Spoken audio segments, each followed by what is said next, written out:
still sewing my outfit for this talk. Um, Let me just tie this knot and then we can begin.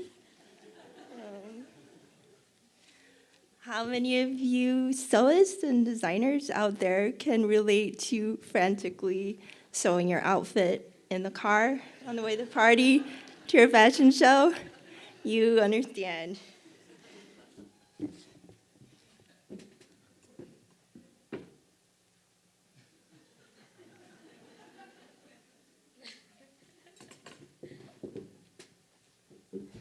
All right.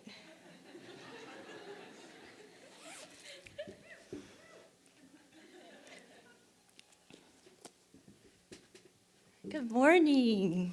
I'm Fuchsia Lin. I'm a Taiwanese American fashion designer, artist, and filmmaker. And today I'm going to share 3 different stories with you about thread. First, I'm going to talk about color as a thread that connects me to my cultural heritage and my self-identity. Then I'm going to talk about the physical thread that we use to sew and make garments. And finally, water as a thread that flows through my life and my art. I need vibrant colors in my life to keep me feeling positive and feel visible in this world. I think it's obvious. I did name myself after a color. When I was 4 years old, my family decided to move from Long Island, New York, all the way to the other side of the world, to Singapore. And at that time, Singapore was still developing into the cosmopolitan place that it's known for today. It had this really exciting energy to it. So I still have these vivid memories of the markets, the diverse groups of people, the temples, the smells, the incredible food, and the colors. I can still see the bold red colors of the Buddhist temples, or the green colors of the lush tropical environment. And I still remember the deep yellow curry puff pastries we ate whenever we visited Little India. I was a carefree, spunky little girl, and my nickname in Chinese was Ling Lao Hu, which translates into Tiger Lin. So I was this very bold little kid, and at the tender age of 5 years old, I taught myself how to pick locks.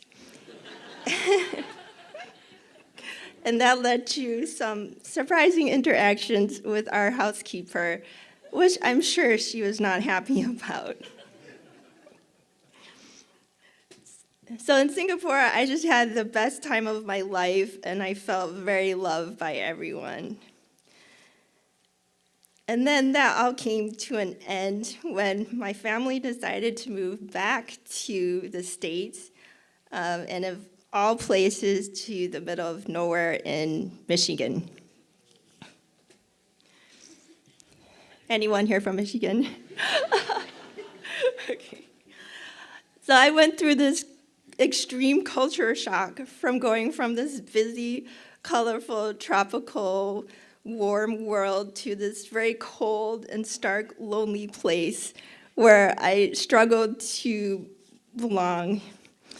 And it was just really a time where I felt very lonely and isolated.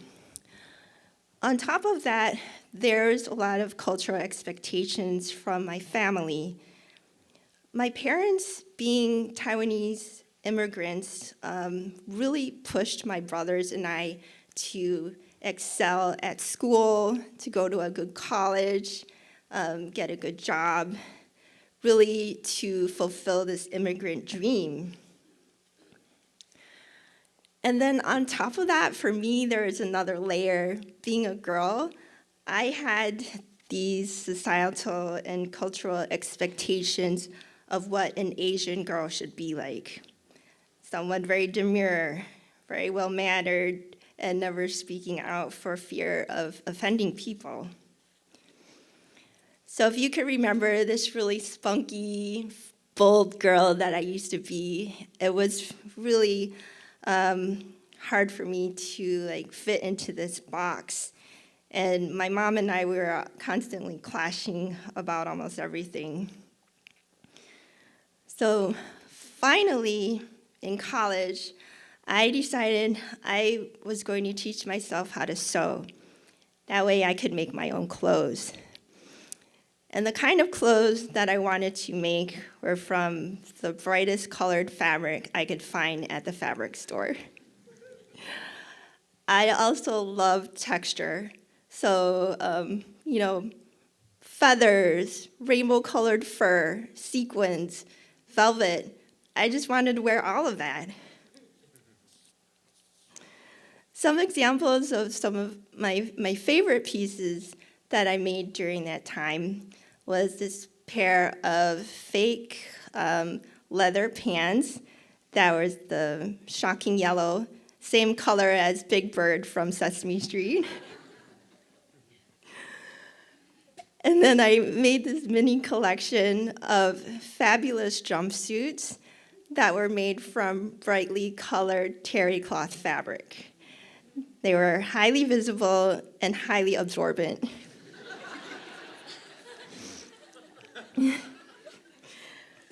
Subconsciously, I was using colors as this powerful force to reclaim myself from feeling the constraints of this box I couldn't fit into. And color has been a powerful tool to create change, social change historically. For example, in the Philippines, the color yellow was a symbol of the anti-Marcos movement. And the People Power Revolution used yellow in dressing in yellow and hanging yellow ribbons up all over the place to create solidarity. My current film project, Future Cosmos Flow, is this magical fairy tale about the epic struggle of water and fire. It's told through costumes, masks, dance, and natural beauty. It's also exploding from colors, from the costumes that I created. I created over 40 elaborate costumes, props, and masks, which are inspired by brightly colored elements in nature. So my film was this very artsy, 30-minute abstract dance film with no dialogue, using a lot of visual storytelling. Earlier this year, when I was in the post-production stage, I received some very critical and helpful feedback, and I decided to add a narrative framework to my film. That way, the audience could understand what was going on in my brain. And my wonderful mentor suggested voiceover narration, and I thought about it, and I thought, I have this idea that I want to try out. Back in my lonely days in Michigan, I loved the film The Princess Bride. I think we all are familiar with that classic. And I thought, okay, I'm going to take the Taiwanese side of my brain and the American side of my brain and fuse them together to create my own version of The Princess Bride. So I created a Taiwanese immigrant grandfather character reading the story to his granddaughter, who's a first-generation Taiwanese American. And I intentionally made the granddaughter's character to be this very spunky, bold, courageous girl. And she has this special power that makes her different. I wanted to break down the negative stereotypes of Asian females and present a new role model for young Asian girls that they can be bold, courageous, ambitious, and unique. And a little more to the story is that the grandfather character really encourages his young granddaughter to embrace what makes her different so that she can access her creative potential. Color is both the thing that connects me to my fondest memories living in Singapore, and color also helped me to break out of the box of stereotypes for Asian females and living in cold, gray Michigan. Now I'm very excited to show an excerpt from Future Cosmos Flow. It's a still work in progress excerpt, so it still needs music and sound design. Jumping back into my story about growing up in Michigan, I was plotting how I was going to escape. As I mentioned, I had taught myself how to sew, and I was learning as much as I could to improve my skills. I learned pattern making so I could create my own clothes from scratch, and that opened up the possibilities of what I could make. It gave me the confidence to pursue a career as a fashion designer, and I dreamed of moving to New York City and studying fashion there. So I applied to a few schools, and I was accepted into Parsons School of Design's fashion design program.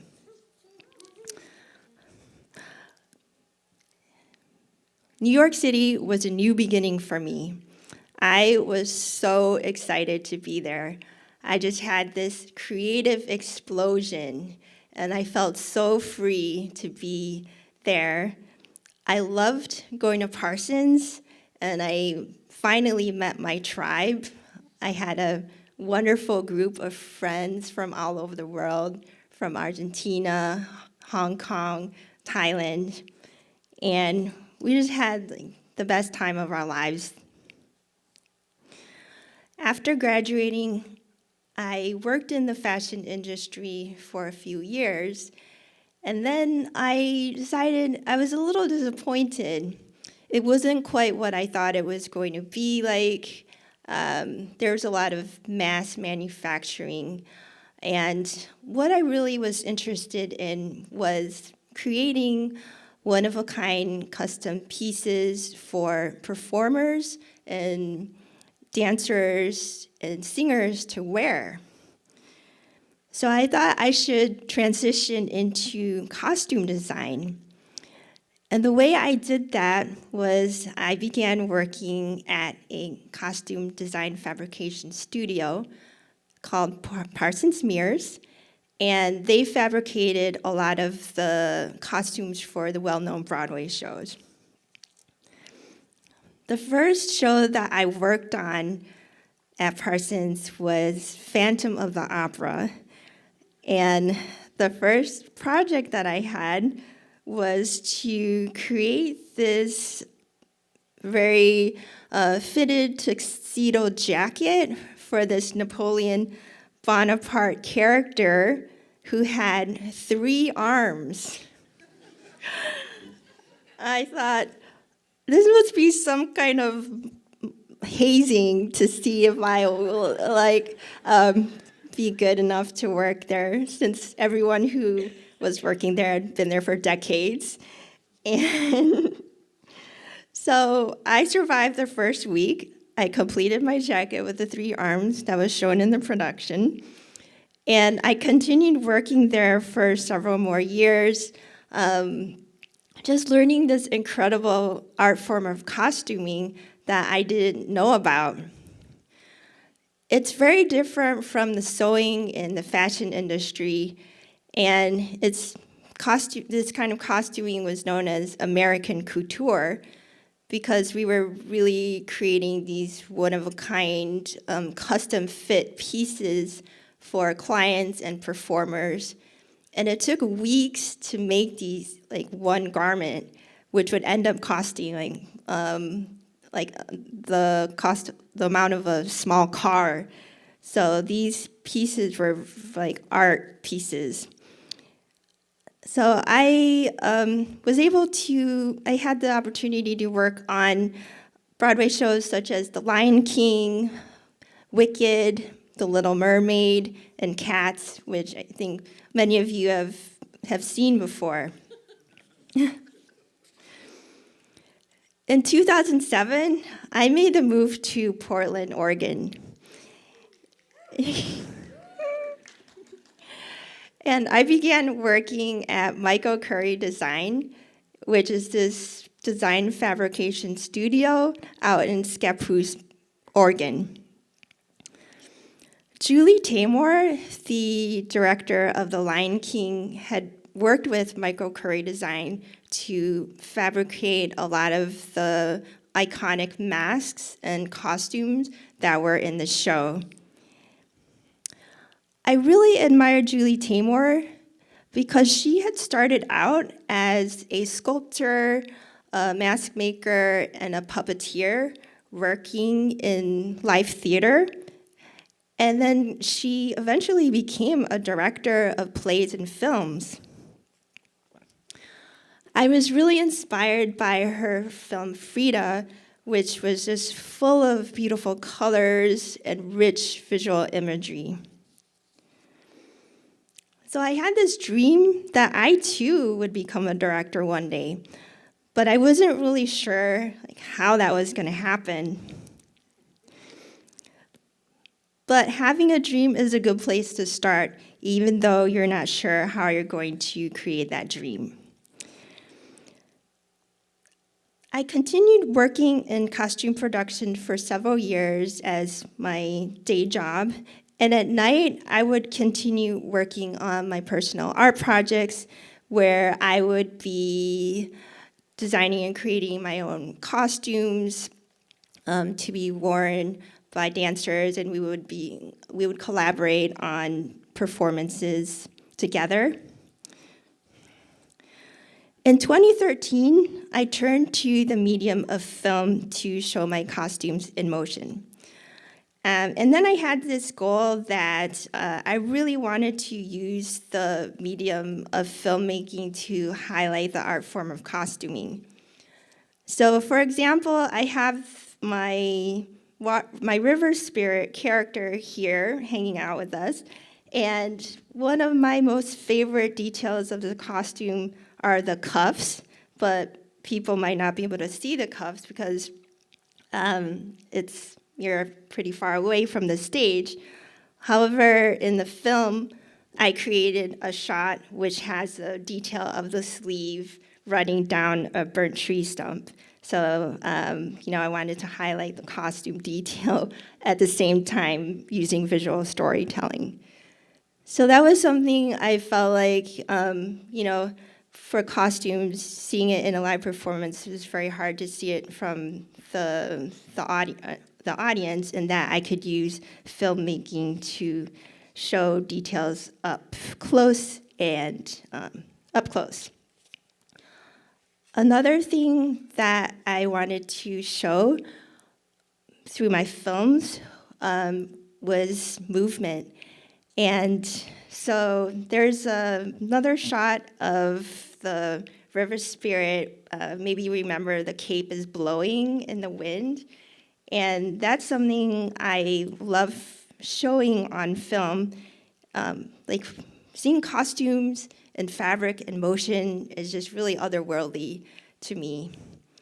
And I read that the legendary filmmaker Akira Kurosawa, he masterfully crafted every shot to include some kind of movement, and that resulted in his really striking imagery. I decided to make my own film, and even though I had never made a film before, I thought, I'm just gonna go for it, and I didn't know what I was getting myself into. But anyways, I was approaching the medium of film from a completely different perspective. So instead of starting out with a script, I began with a costume design and a concept for the costume. And then from there, I would create a prototype of the costume. The way I would do that was through art form of draping, which is basically like sculpting fabric onto a dress form. And then from there, creating a pattern to create a prototype of the costume. This prototype would be worn during rehearsal and by a dancer who would improvise to music. We rehearse together, and the dancer would create choreography that accentuated the design and the silhouette of the costume. Eventually, this would evolve into the story. And since I didn't start out with a script and there was no dialogue, my films turned out to be very conceptual, abstract pieces. This year, one of the best things happened to me as a filmmaker, and I was accepted into this incredible program through Women in Film, the Educate Incubate program. And I had the opportunity to work with a wonderful mentor, and I had a great team, group of cohorts, and I took these incredible workshops that were designed to help me finish up my future Cosmos Flow film. I was trying to find out, how I could take my film to the next level. And the feedback that I received was, as I mentioned, create a narrative framework for the fantasy dance scenes, since there is no dialogue in there. And then I decided I wanted to create this narrative framework with the grandfather and the granddaughter. But in order to do that, I was going to have to work with actors. So I had never worked with actors before, and I thought I'm just going to go for it because that's what you have to do. And so going through this process, there are so many challenges that I ran into, like going through the process of casting actors, auditioning them, and then learning how to direct actors. I didn't even know what to say to an actor. So I thought I should sign up for this 8-week course through Sundance Film so that I could show up on set and know what I was doing. Ultimately, I felt like the scenes with the actors took future Cosmos Flow to the next level, and I discovered that I do really like working with actors. It's very rewarding, and it's a new way of thinking and creating. So last Friday, when I won the Women in Film Vision Award, it was this dream come true because I had applied to this grant for 3 times in a row. Third time's the charm. I can finally call myself a film director now, and now with this Vision Award, feel confident standing in my directorial vision.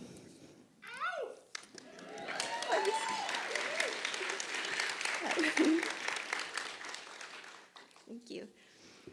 My final thread, water. Can I see a show of hands? How many swimmers out there? All right, wow. I began swimming at the age of 3, and I continue practicing. I continue a daily regular practice to this day.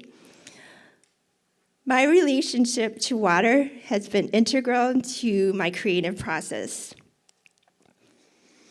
I dream of flying one day, and I'm still working on inventing my wings. For now, swimming in water is the next best thing.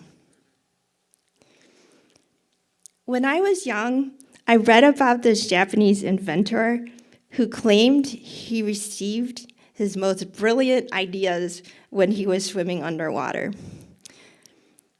He even invented an underwater writing pad and pen to jot down his ideas when he was underwater.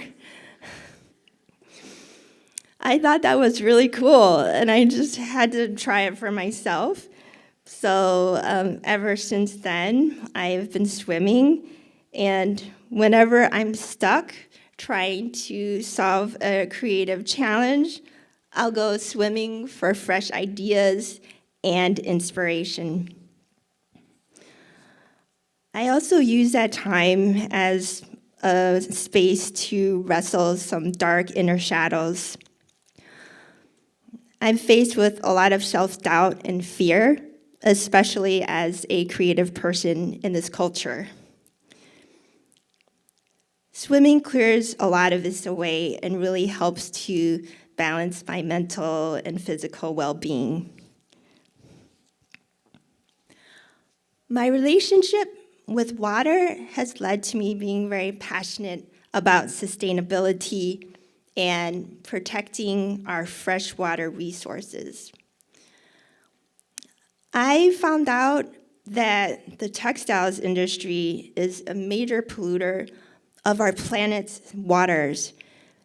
And so 20 years ago, I began researching utilizing fabrics such as hemp or organic cotton and working with natural dyers to create custom colors for my pieces.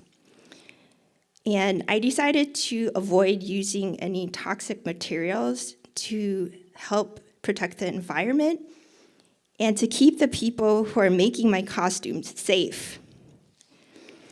So, this costume that you see here is an example of a costume that's made with sustainable materials. And and the mask here is made with just fabric and wire. There's no glues used to make the mask. It's all sewing. In 2022, I was asked by the Oregon Ballet Theater to design costumes for a world premiere that was being choreographed by Michelle Manzanares of Ballet Hispanico. I agreed to design the costumes based on the stipulation that only sustainable materials would be used in the build. So the way I made that happen was I worked with a sustainable materials consultant who helped me to source fabric for the costumes, and I worked with a natural dyer to create these custom colors. So, for example, one of the fabrics we used was this fabric that was very much exactly like spandex. However, it was made from nylon, which was made from salvaged fishing nets that they salvaged from the ocean. So it's very exciting to know that there are sustainable possibilities out there for dancewear that stretches like spandex. My current film project, Crystals of Transformation, is this film trilogy about the power of water to heal and transform our lives. Future Cosmos Flow, which you just saw, is the second film in the trilogy. And so the fantasy story is about this ruling matriarchy that's thrown into chaos by a dangerous rival, leaving the balance of nature at stake.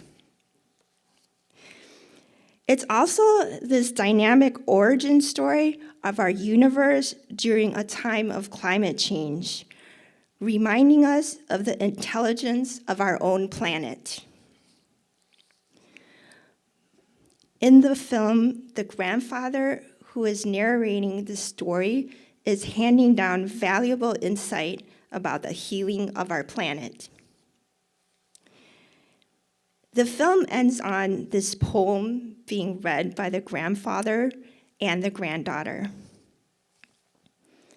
It goes, "A time of harmony will be restored again. The cycles of nature endure. These are the rhythms of the cosmos. It's like being read a bedtime story and being comforted that everything will be all right. After the storm, there is the calm. In closing, what I'd like for you to take away from this talk is having a dream is a good place to start, even though you don't know how you're going to create that dream. Thank you so much. It has been an honor and a pleasure to share my creative journey and my process with you.